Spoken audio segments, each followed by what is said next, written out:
Hey everyone, it's Joji Huffman Jr. and I'm gonna do something a little more unique today. A movie review. And, what do I mean by that? Well, I'm gonna review superhero films. That being popular modern superhero franchises and old pulp and comic character franchises.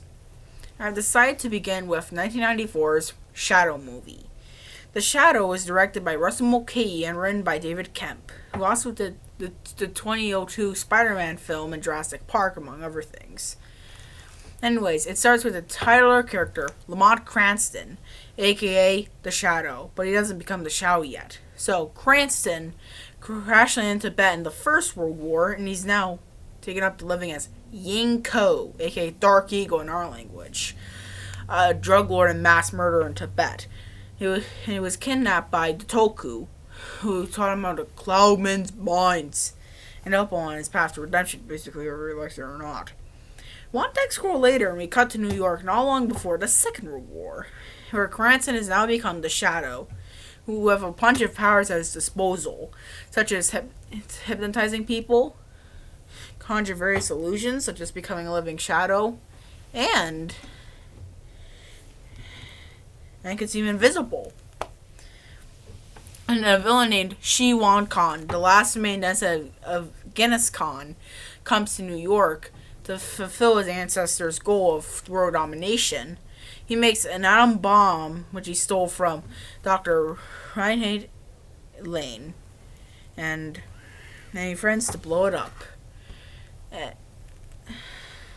And Cranston must stop Khan, at the same time dealing with his inner demons from all his past, and his budding romance with this mysterious and sexy Margot Lane. The Shadow first appeared in 1930, portrayed by Walter B. Gibson in a radio show. He later appeared in the comics and pulps. In the comics and pulps, his real name is Ken Allard, who took on the identity of Cranston when needed, whereas in the radio show and pretty much everything else besides comics, his name truly is Lamont Cranston. And this film took several cues from the radio show, because David Kemp stated that he wanted to draw from it because he saw it on Saturday night. Well, not seen, but heard it on Saturday nights for reruns. And in this film, he only uses one other alias, or only one alias, Yang Ko, aka Dark Eagle. Apparently, from what I read on Wikipedia, this was supposed to kick off a franchise in the vein of Batman. They were probably thinking like sequels, animated TV show, video games. Actually, a video game for the SNES and Genesis were made, but wasn't made because of the massive failure of the film. But the merch we did end up getting was a line of action figures, a board game, novelization, which hinted that the Shadow's name is Ken Allard, not Lamont Cranston, and a pinball machine. But why didn't we get the merchandise and other spin-offs? But why was the game, which was basically completed, not released? Well, it just bombed, more or less. It only grossed $48 million worldwide, over only $8 million more than its original budget of $40 million. And there's marketing costs and all that. I don't think it made any money, and I think it actually lost Universal money.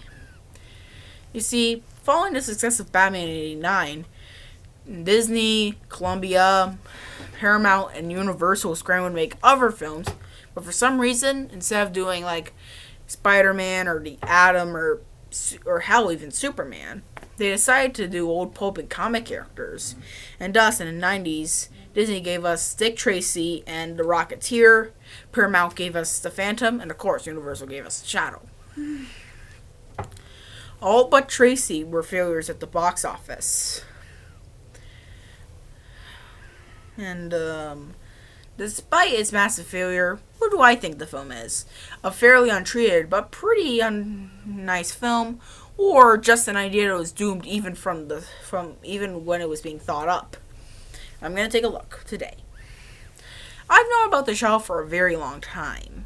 I've read several of his comics online, of course, especially his team up with Batman. Yep, that actually happened in the 70s. I've seen the film we discussed today, obviously, as well as the 1940 Columbia serial and the other film attempts like The Shadow Strikes and all that and whatnot.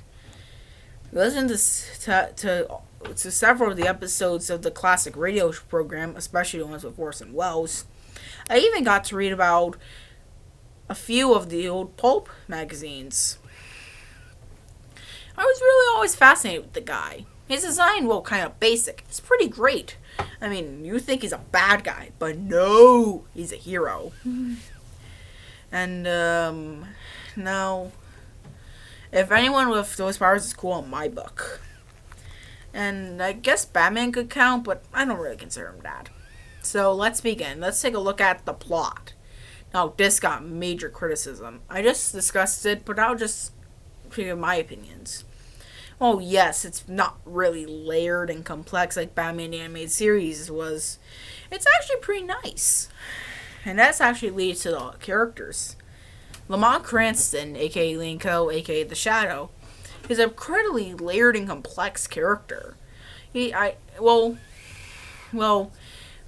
become villains like Harvey Dent and Sinestro did, but also villains become heroes. And in this film, The Shadow was essentially a criminal and became a hero. Apparently, the famous Shadow line, "Who knows what villainy lurks in the hearts of men? The Shadow knows." Had David Kemp scratching his head. He's like, how does he know that? And he decided to make the Shadow a criminal. It's actually carried over into the comics, like Shadow Year 1 and such. Even if the film bombed, they at least proved French on that, I'd say. And Alec Baldwin does a really good job. He could make a good Bruce Wayne. I mean, Adam West and Michael Keaton could just hail to this. For Shi-Wan Khan, he was pretty good. I mean, he was not perfect, but definitely good. He's apparently a stock Fu Manchu villain. I don't think he's that popular today. But, I've always found him, especially in this film, a cross between Ra's al Ghul and the Joker. Yes, Raz's sense of fashion, the sense of humor of the Joker, and between the two, they both have the obsession with the hero. Many people thought Shi-Wan Khan was a weak link in this movie, but I don't really understand why. He's a powerful, theatrical mobster with an eccentric humor. I don't want to call him a mobster, but he's not the stereotypical mob guy, but just he has minions. I'll just say that. And actually, I do like in the radio show, in the comics, both the Shadow and Shi-Wan Khan trained under the Toku, but it's really played around here.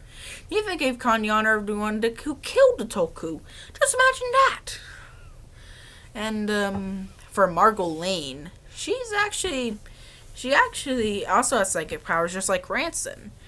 And she's one of the only people who we can't read minds. And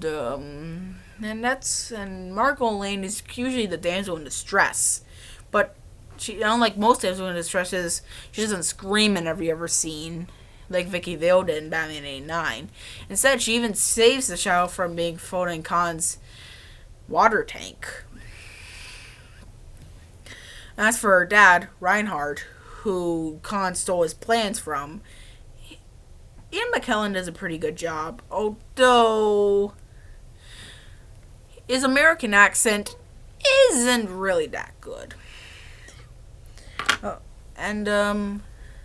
I think the chemistry between Alec Baldwin and John Lone, who played Ji-Won Khan, is pretty good. Same for Baldwin and Penelope Ann Miller, who played Margot Lane. All the casts are good. Well, maybe except for Farley Claymore, played by Tim Curry. Well, I mean, Tim Curry always tries his hardest, but I think he's too goofy. But I especially love that part where Shadow made him mad, and he forced him to jump out that window. I love that scene. I'm not doing it because it's suicide, but I meant to shows how strong the Shadow's powers are. For the visuals of the Shadow, the Phantom, and the Rocketeer, I think it has the visuals. The Rocketeer has the heart, the Phantom has the action, and the Shadow has the visuals. If you put all those films together, you get the perfect movie. more or less. And also the music by Jerry Goldsmith. He does orchestras as usual, as opposed to just like doing it on a computer or something like that. And Taylor Dane's cover for Original Sin was pretty funny. I mean, everyone was flapping and flailing. Though I really did not like that part where he showed Khan getting defeated by the Shadow. And that actually leads to the only really bad part, the action. I mean, yeah, it's okay, but not really that exciting, you know? I mean, twice when the Shadow was doing his thing, Cranston actually screwed up. Like in that scene where Varley Claymore locked him in that tank. And, or that scene where those Tibetan warriors got the hand of him. Or maybe it was just one. Apparently, David Kemp said that there was going to be more action. I think that would have helped, but a lot of things had to be cut for time and other reasons. For example, the final battle between the Shao and Shiwan Khan, for example. Kemp written as this big psychic battle in a hall of mirrors. Part of the scene was filmed, yeah, but an earthquake struck and it completely destroyed it. So they kept the takes they had, and they had a cartoonish scene of Margot and her dad trying to disarm Shiwan Khan's bomb. Well, so to answer the question at the beginning, does the Shadow suck? No, it doesn't. It's actually a very untreated, but actually pretty nice film. The only actually bad idea, I think, even from the brain, was the Emoji Movie. We can all agree on that. And what do you guys think of this film? Do you think it's only a shadow of what it could have been? Or is it an underrated movie? Sound off in the comments. And I have one thing to close out. Who knows what heroism and villainy awaits you in my world of superheroes? Joe J. Huffman Jr. knows. Goodbye.